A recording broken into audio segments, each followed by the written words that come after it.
Now, for those in the audience getting to know you for the very first time, care to share where you were born? So, your boy was born in Monrovia, Liberia, to a parents of Pele and Loma tribe, so they're one of each individual. And shit, pretty much when I was raised, I was there until I was about 5 or 6 years old.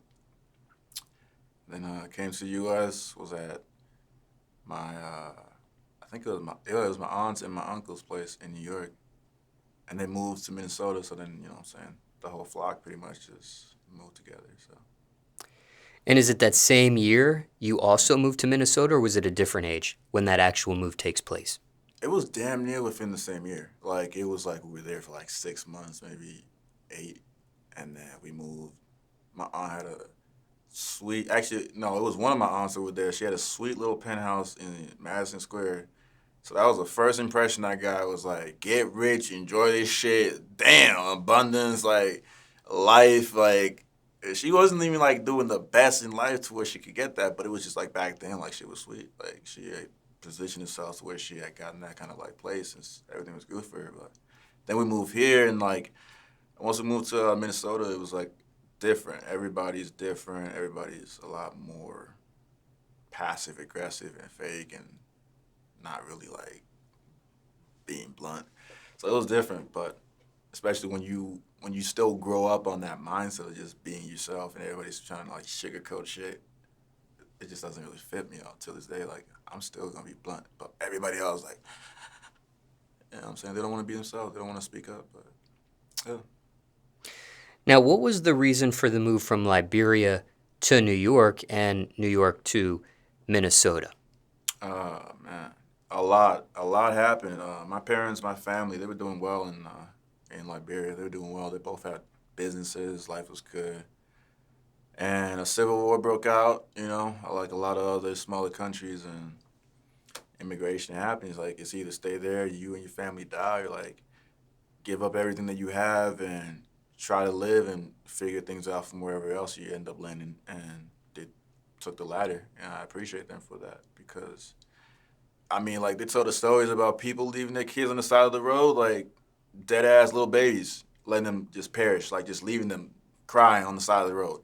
Your own child blood you don't fed for like the past like 4 months, but shit happens. It's either you choose to try to feed a child and yourself, and you both starve and die, or what I'm saying, like that's some horrible things to even think about. So I applaud them for everything they went through just to give us an opportunity of a regular life, but.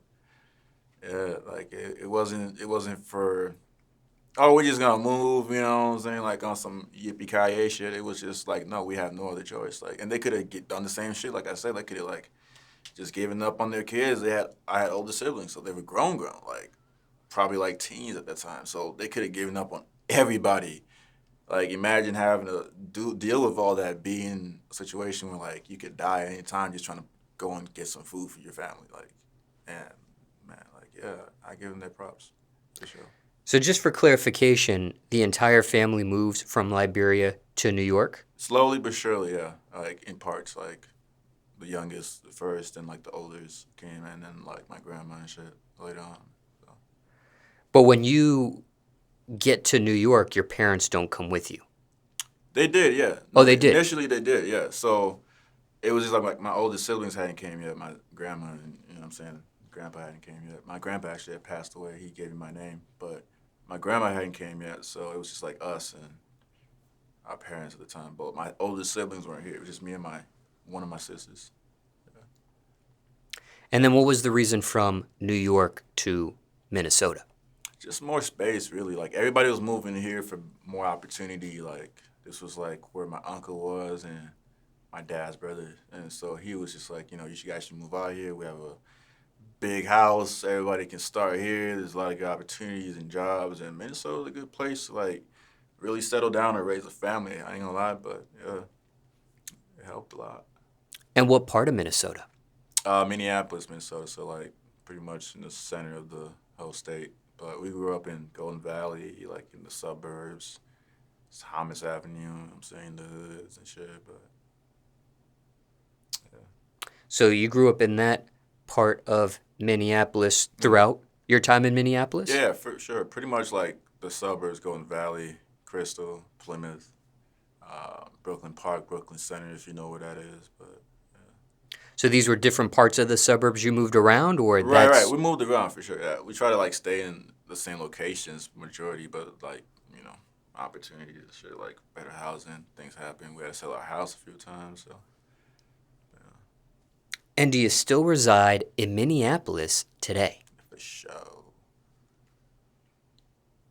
Only gonna move when she wants to move, cause that's the only reason I'm staying there right now.